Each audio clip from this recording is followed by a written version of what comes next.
You know you've messed up when Bloomberg is now criticizing the Walt Disney Company because the parks are too dang expensive. Not too dang hot, Bob, not too dang hot, but simply that they're pricing families out. According to Bloomberg, the average family can no longer afford to go to Walt Disney World, Disneyland, and beyond. And that's why we're even more than usually concerned when we see Disney Parks blog focusing on the Chinese parks and not the domestic parks. We have no idea at this point what this company is doing. I mean, honestly, it goes beyond any sort of reasonable and rational analysis to try to figure out why it is they're decimating their domestic parks in favor of parks which could be taken in a mere instance. Is there something going on behind the scenes we don't know about? We don't know. But one thing's for sure, Bloomberg says you can't afford Disney anymore.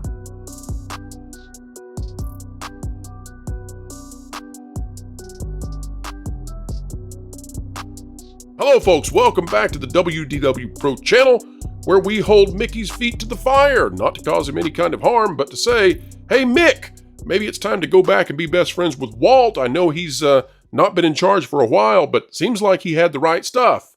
And right now, Disney is only able to produce the wrong stuff. In fact, it's gotten so bad now in this year alone that we're struggling to find things that Disney has done right. Honestly, we're not making that up. There are very few things. They had the cruise lines. That's been going down, according to those we've talked to. They had the special events at Disney World and Disneyland. Those are now being cut back, and the expenditures, the investments cut on those. That's no good. They had Loki. Loki was actually pretty good. We gave it an 8 out of 10 overall. It's just too bad it was eaten alive by the Marvels. Everything seems to be going wrongly for Disney in 2023. It's bizarre. How can an entire company with this many different divisions all fall prey to whatever it is that has caught on at Disney that just leads to disaster? It's like a virus. It's like a mind virus that has destroyed this company. It's bizarre. Folks, all of that said, Bloomberg is, well, they are sounding the alarm. Not only do people not want to go to Disney, we're talking about Disney World, Disneyland, apparently they can't afford it. Apparently Disney is pricing out the middle class. So who exactly is going? If Joe Schmo cannot go to Disney no mo, then do you think the folks making $400,000 or more a year are just going to say, you know what, let's not go to the Mediterranean this year, honey. Let's go to the theme parks. Let's do Tower of Terror instead of spending time at the Riviera. I don't think so. But that said, let's dive into the conversation right now. Let's find out what the panel thinks about Disney potentially pricing out average guests. But this is indeed out of Bloomberg. It says at $40,000, luxury Disney World vacations drain wallets of diehards. And this is going to be going around all of the access media. They're going to be regurgitating this. We need to talk about it. It says higher prices and growing complexity dim the Magic Kingdom's allure by Anna Jean Kaiser and Guillermo Molero. And I have read the article in its full. And this will be the fodder for many people talking in the future. What I want to say, though, is that we already knew via financial analysts out there that Disney World had sort of maxed out the amount of money that the middle income individuals could pay. And we've seen tweets come out from people about how they're spending more than $1,000 per day on their families being in Disney World. This now is coming out of Bloomberg, which is covering this from a financial standpoint. We're going to see this now go out throughout all of the blogosphere, and it's even more, I think, damaging to Disney because people are realizing just how expensive it is to go. I find it almost laughable, although it's definitely not a laughing place because Disney won't allow that to be said anymore. We'll come back to that topic in a little bit. But Disney is in a position now where they are charging so much that families simply cannot go. It seems to me to be antithetical to what Walt himself once wanted. Let me hand it over to Jonas real quick. Jonas, your thoughts on the fact that Disney World is becoming so incredibly burdensome for families to go to that they simply can't? I think this is a clear indication that they are trying to become a luxury lifestyle brand. Instead of the great American experience, they're wanting to be this once-in-a-lifetime thing. But why, Jonas? They've got 40 square miles of vacation kingdom. How are you going to fill 40 square miles of vacationing with just the ultra-wealthy? Well, they're not doing anything with the rest of that land except maintaining it. They're never going to sell it unless they're desperate. This is the part about Disney that hacks me off the most. Okay, the content issue is one thing. They can get past that at some point. The pricing being what it is now, it means that they have to do discounts on a frequent basis in order to get people in the parks. Uh, we're obviously seeing some pushback on whether or not the parks are actually as full as they need to be. I always bring up the fact that in 1989, you could go to the park. You could take 6 people to the park for $200. And now that same trip is $1,000 easily, or actually probably closer to $1,500.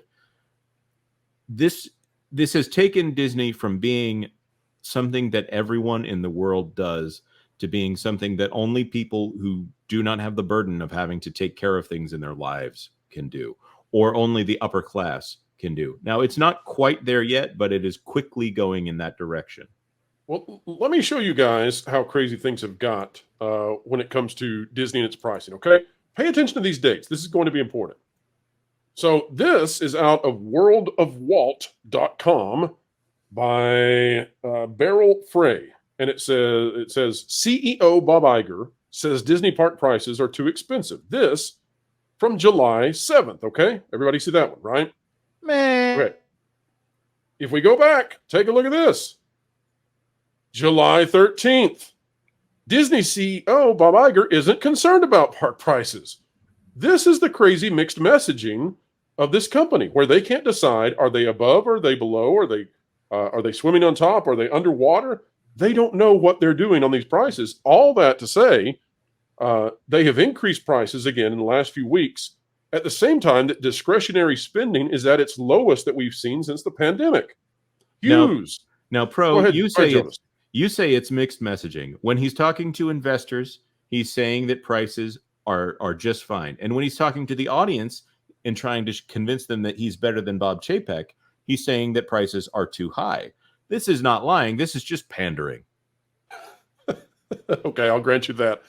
Hughes, in your talks with other families and their thoughts on going on vacations, do you ever hear anybody talking about, well, now Disney is just too expensive? Do you hear the same thing about Universal? What's your take on this? Oh, they say Disney is expensive and everything. As a matter of fact, they'd rather just go ahead and go on a Carnival cruise, which comes here each and every other weekend and everything, and get people here and just as well as drop people off too. But the thing is, Bob Iger, he actually has the audacity to say that the prices are too expensive. Well, who approved of the prices? Who actually listened to the financial people working within the company? I guarantee you, either Bob Iger listened to them, or he told them to go ahead and just go ahead and either way, he approved it. But the fact of the matter is, you got a man who was actually responsible for all these horrible changes to these different IPs that we've always had over the years and decades, if not centuries. And he went on ahead and decided to go ahead and let Kathleen Kennedy and Lucasfilm jack up the prices for the Galactic Star Cruiser, as well as for the food, the other attractions and everything. He has nerve to say that the prices are too expensive. Last I checked, who reports to the CEO, the CFO. Who reports to the CFO? Well, they don't have one of those. They don't got a CFO right now. Oh yeah, I forgot, but he still had what's the name? Who looked like Cruella DeVille? You know what? I forgot her name. I'm just going to Christine McCarthy. Christine McCarthy. But it was if he can't blame her because she's gone now. You know, I'm surprised he didn't blame her either. But the fact of the matter is, he approved of these things, these different changes. Bruce, Batman's giving me an intimidating look, like as if I'm in Gotham City right now. He's about. That's the only look that Batman knows. But the fact of the matter is, people don't want to hear. But I want to see how the different investors are going to react to it on November 8th, whenever the earnings call comes in. If they're going to challenge him about the comment he made about prices being too expensive at the park. I wonder why they're so expensive. I wonder why they're so expensive right now, because of the fact that the matter is that I could have sworn that he took the money from different projects before, put into like different other projects and stuff, like stuff from Star Wars as well as the Marvel Studios and everything, rather than just going ahead, sticking to removing the narrative, the political narrative and everything, and just get back to storytelling. Because guess what? The Pixar boss, he blames Bob Iger as well as other Disney executives too. So I wonder what he has to say now, other than the fact that the prices are too expensive. Yeah, you make a really good point there, Hughes. The fact that Pete Docter has come out, and you can read this article on Bounding into Comics. Pete Docter, who is the current head of Pixar, he's the guy who directed Up. He also directed Soul, which, there's the flip side there. People say Soul is good. I haven't connected with that. So he has a problem of pushing the blame onto other people. He was the one who said that they may have tried to push the audience too hard on Lightyear, or maybe what was the comment he made on Lightyear? That the audience was not prepared for the character or something like that, or it was too difficult a concept for the audience to understand. And now he's blaming the fact that everything was put on Disney Plus, prepping the audience to not go to Pixar films, even though, guess what? If the quality is there, nobody cares. Encanto is huge right now, and that didn't do anything until it got on Disney Plus. And why in the world are we? No, he should have been more clear about that when he said they were trying to prepare people for Lightyear. No, we were prepared with the kind of Lightyear that we got from Toy Story. We were prepared for the Lightyear we got from the Buzz Lightyear Star Command movie, animated movie, and animated series. No, he wasn't trying to prepare us for that kind of Buzz Lightyear. He was trying to prepare us for his rendition of Lightyear, the San Francisco from outer space Buzz Lightyear. Well, now, all great points. I do want to go to Bat Tom down in the corner. Bat Tom, question for you is, you are not part of the Disney parks. You're not yet owned by Disney.